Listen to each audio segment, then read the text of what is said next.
Aiman, tak sabar-sabar nampaknya. Kak Ati, restoran ni bagus kan? Layanan diorang pun mesra. Memanglah Aiman. Restoran macam ni, pekerja-pekerja dia terlatih. Oh, macam tu. Lagipun Aiman, di kalangan pekerja-pekerja yang terlatih ni, ada ketua masing-masing. Seperti ketua bahagian dapur, ketua pelayan dan sebagainya. Oh, maknanya setiap orang mempunyai tugas masing-masing lah ya Kak Ati? Susah ke nak jadi pengurus restoran macam ni, Kak Ati? Sebenarnya tak susah, Vanessa. Yang paling penting ialah pekerja-pekerja di sini mesti saling hormat-menghormati antara satu sama lain. Kak Ati, tak timbul masalah ke kalau dah ramai sangat ketua? Aiman, mereka ni faham dengan tanggungjawab masing-masing. Lagipun, mereka ni kena hormat ketua mereka. Kalau tak, susahlah nanti nak menjalankan perniagaan besar macam ni. Oh, maknanya, walau apa juga keadaan, kita kena hormat ketua yang dilantik lah ya Kak Ati? Susahlah kalau kita tak menghormati ketua kan, Kak Ati? Jomlah kita bincang tentang projek kita.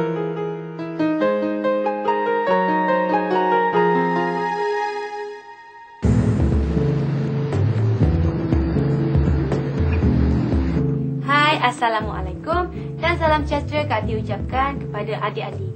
Adik-adik apa khabar? Kabar baik Kak Ati. Baguslah macam tu. Kak Ati terlupa pula. Adik-adik di rumah bagaimana? Sihat?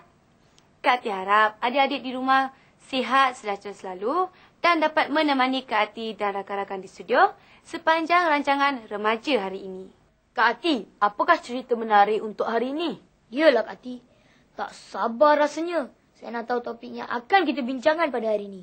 Tentu seronok kan, Vanessa? Mestilah. Di remaja hari ini kan, kita selalu membincangkan topik-topik yang menarik khusus buat rakan-rakan remaja di luar sana. Betul tak Kak Ati? Betul tu. Kak Ati setuju. Hari ini topik kita adalah mengenai kemakmuran serta keharmonian negara. Tahukah adik-adik bagaimana negara kita mencapai kemajuan yang begitu pesat pada hari ini? Vanessa? Aiman? Ashwin? Mestilah disebabkan faktor masyarakat kita yang sentiasa ingin maju ke hadapan, Kak Ati. Saya rasa sebab kita sering didedahkan dengan pelbagai kemajuan terkini mengikut peredaran zaman. Sebab itulah negara kita boleh maju dengan pesat. Betul tak Kak Ati? Saya tak tahulah pendapat saya ni betul ataupun tidak. Tapi saya rasalah Kak Ati, kemajuan yang kita nikmati sekarang ni ada kaitannya dengan pemikiran pemimpin di negara kita. Maksud Aiman?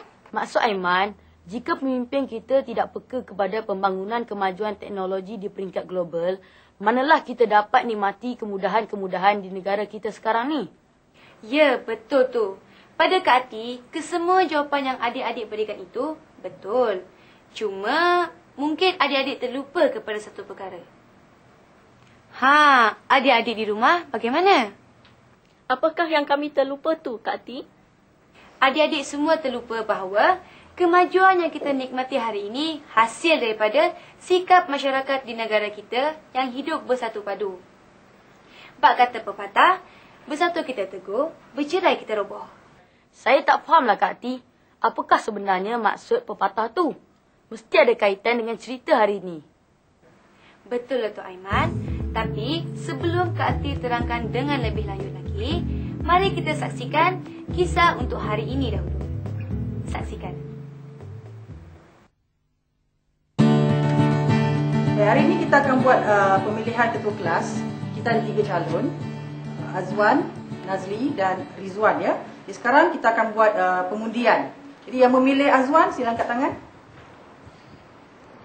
Okay. Yang memilih Nazli?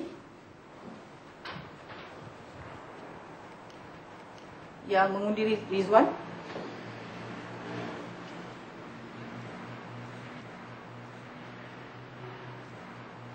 Ridwan, oleh kerana kamu telah mendapat undian yang terbanyak, jadi nampaknya kamu layak menjadi ketua kelas sekarang.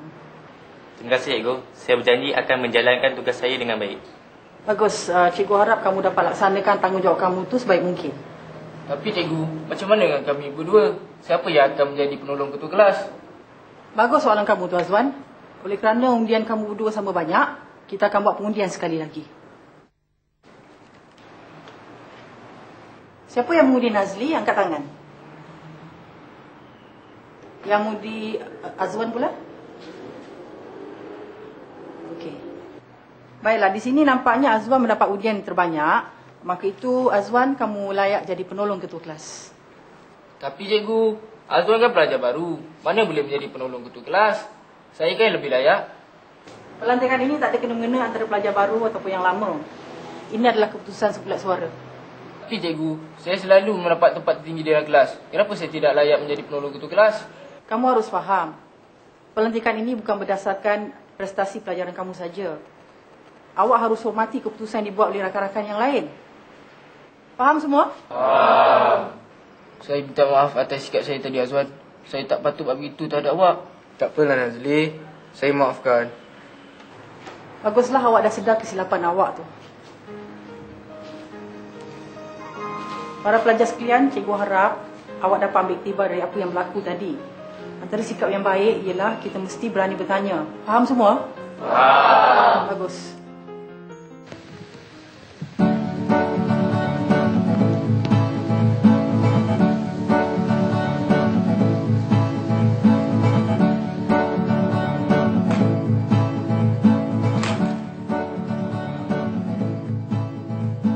Berhenti semua. Mari datang dekat cikgu sekejap.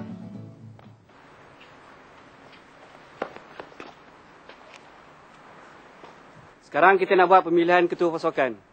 Cikgu, saya cadangkan Nazri, Cikgu. Saya sokong, Cikgu. Ada cadangan yang lain? Saya cadangkan cadangan yang ditutup, Cikgu. Semua setuju? Setuju. Baiklah, sekarang kamu semua boleh teruskan latihan.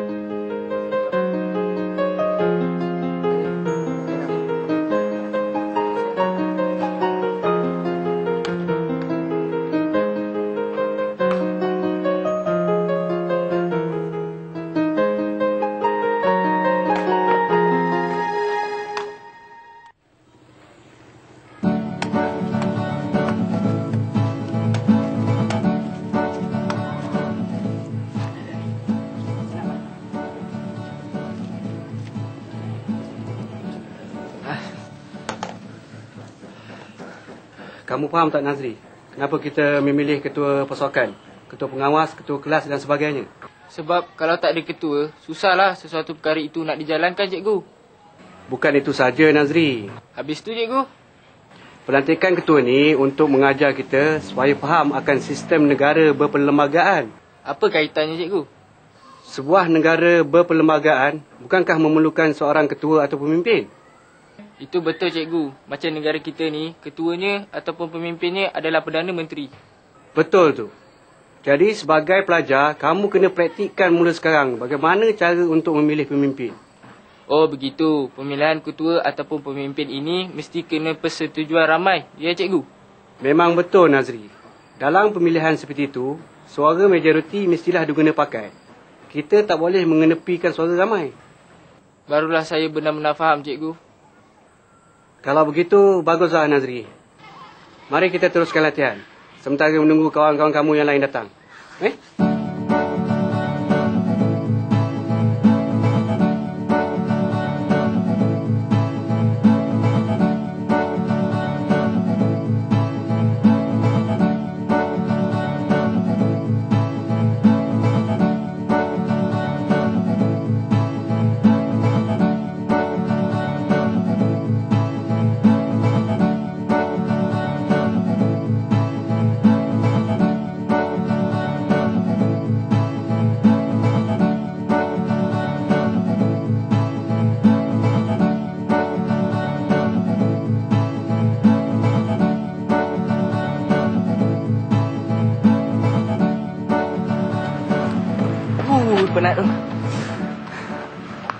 Nazri, cikgu cakap pelantikan ketua itu sebagai latihan kepada kita.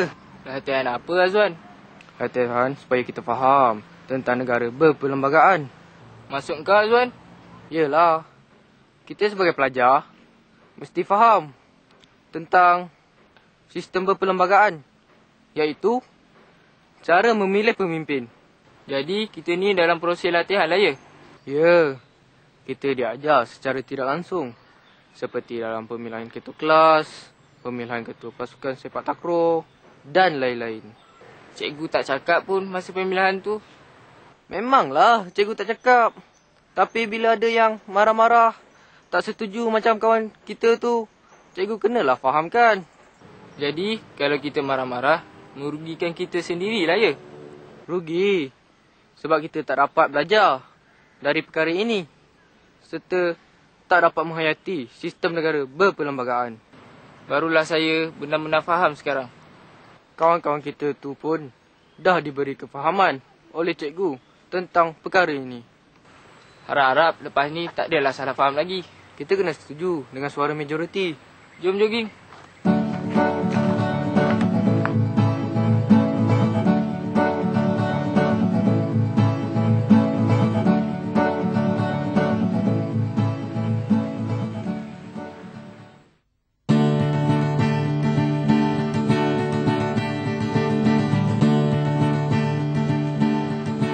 Ni failnya Kak Ti.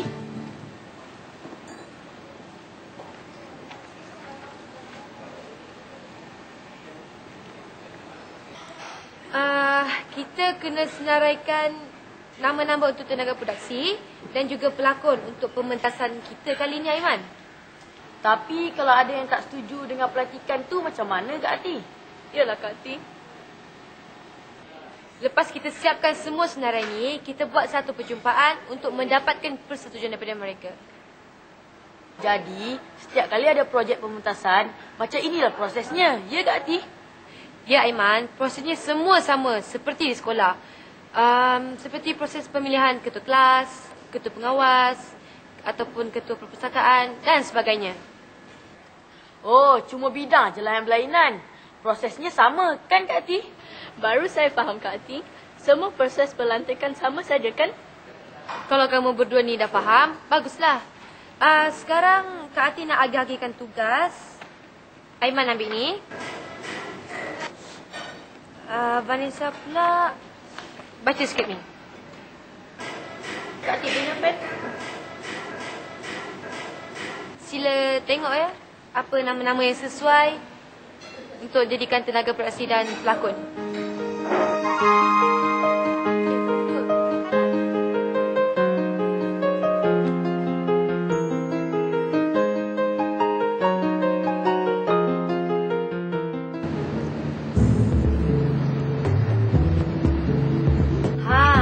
Inilah contoh yang harus kita jadikan teladan adik-adik. Yalah Kak Ti. Tapi Kak Ati, apa pula kaitannya dengan pepatah yang Kak Ati katakan tadi? Apa itu? Bersatu kita teguh, bercerai kita roboh. Kaitannya? Betul kamu semua nak tahu apa kaitannya? Mestilah, kami dah tak sabar-sabar lagi nak tahu. Kami tak fahamlah Kak Ti. Yalah Kak Ti, apa kaitannya dengan kisah yang kita saksikan tadi? Bersatu kita teguh, bercerai kita roboh, itu membawa maksud sekiranya kita bersatu hati dalam melaksanakan satu tugas itu, kita akan berjaya mendapat satu hasil yang memuaskan. Manakala, sekiranya kita tidak bersatu hati, kita tidak mungkin akan berjaya dalam melaksanakan suatu tugas itu. Oh, sekarang barulah saya faham. Maksud Kak Ati, jika kita bersatu padu serta bekerja dengan bersungguh-sungguh dalam satu kumpulan, pasti kita akan berjaya. Macam itulah nampaknya. Ashbin dan Vanessa faham ke? Faham Kak Ti. Tapi, boleh tak Kak Ti jelaskan dengan lebih lanjut lagi mengenai pepatah tu? Saya masih kurang faham lah Kak Ti. Boleh, apa salahnya? Okeylah, kita berbalik pada kisah tadi. Adik-adik tahu tak kenapa Cikgu Linda tidak memilih sendiri ketua kelas, penolong ketua kelas dan ahli-ahli jawatan kuasa untuk kelasnya itu? Yalah. Bukankah Cikgu Linda boleh memilih sendiri? berdasarkan kepada prestasi para pelajarnya. Lagipun, Cikgu Linda mempunyai hak untuk membuat keputusan untuk para pelajar di dalam kelasnya. Kenapa ya Kak Ati? Ini kerana Cikgu Linda hendak melihat sejauh manakah semangat bersatu padu para pelajar di dalam kelasnya itu. Oh, maknanya mereka tidak bersatu padu ya Kak Ati? Kenapa Vanessa kata begitu? Sebab tadi saya lihat mereka seperti tidak boleh menerima keputusan yang dibuat oleh rakan-rakannya itu. Betul kata awak tu Vanessa. Saya setuju. Saya pun setuju. Betul ke pendapat kami ni Kak Ati? Pendapat kamu tak salah. Memang betul. Adik-adik Kak Ati di studio, semua dah faham apa sebenarnya maksud kerajaan berperlembagaan? Vanessa? Faham Kak Ati? Kak Ati, kalau negara kita tidak mengamalkan amalan demokrasi, tentu kita tidak akan hidup aman seperti sekarang ini. Kan Kak Ati? Betul tu Vanessa. Negara kita terdiri daripada berbilang kaum, bangsa dan agama. Jadi kita hendaklah saling menghormati di antara satu sama lain.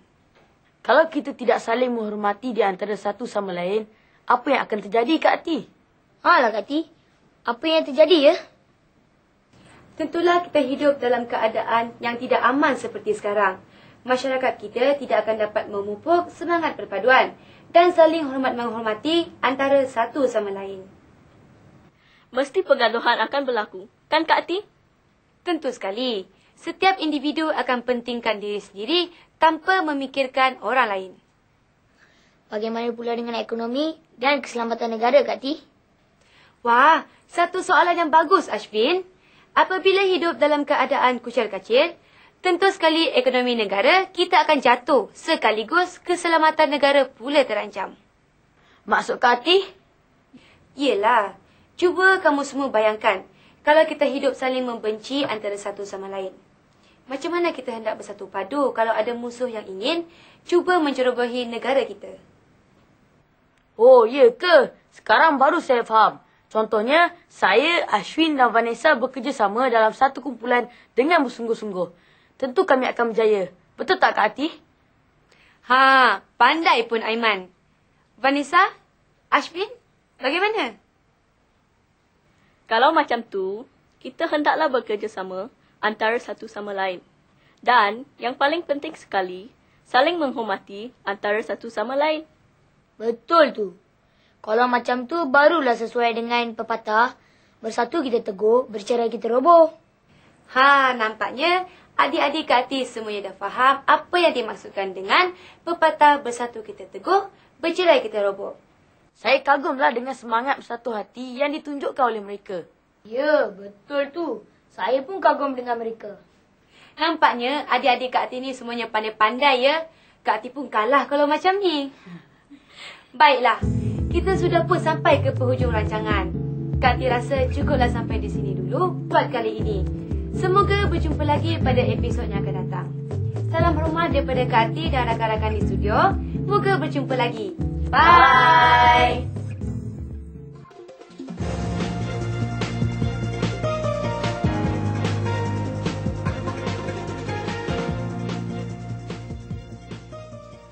Negara kita mengamalkan sistem demokrasi berperlembagaan.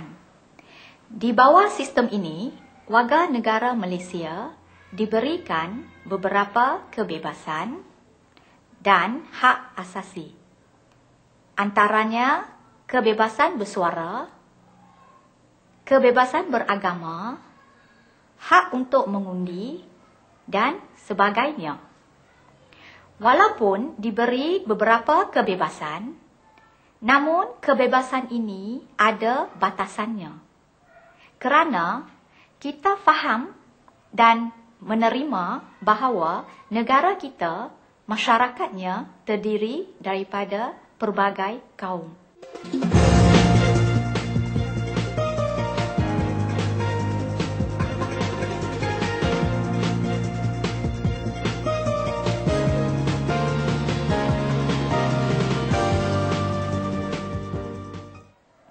Contohnya, walaupun rakyat Malaysia diberi kebebasan untuk bersuara, iaitu kebebasan untuk berucap dan mengeluarkan buah fikiran. Namun, dia tidak boleh menyentuh isu-isu sensitif yang boleh memecah belahkan kaum. Ini bertujuan untuk menjaga keselamatan dan keamanan negara. Begitu juga untuk memilih pemimpin negara. Kita diberi hak untuk mengundi apabila berumur 21 tahun ke atas.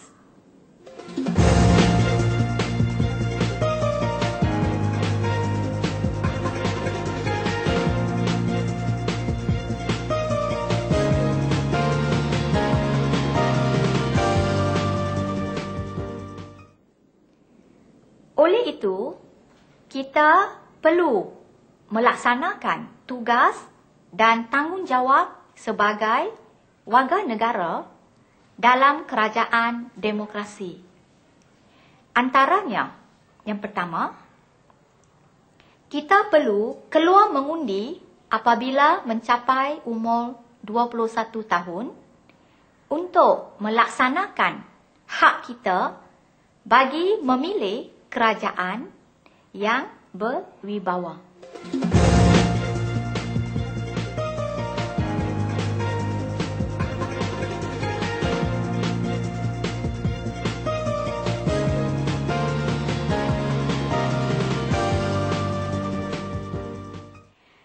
Kita juga mesti menunjukkan kesyukuran dan terima kasih kepada pemimpin yang telah memajukan negara kita dengan menunjukkan taat setia kepada raja dan negara.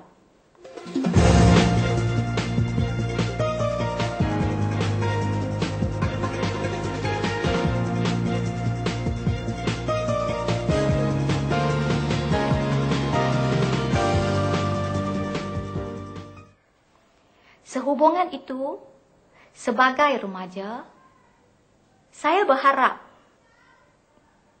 kita perlu hidup bersatu padu kerana bersatu kita teguh, bercerai kita roboh. Kita juga perlu hidup aman dan damai. Semoga dengan itu, kemakmuran dan keamanan serta keharmonian negara akan berkekalan dan dinikmati secara berterusan.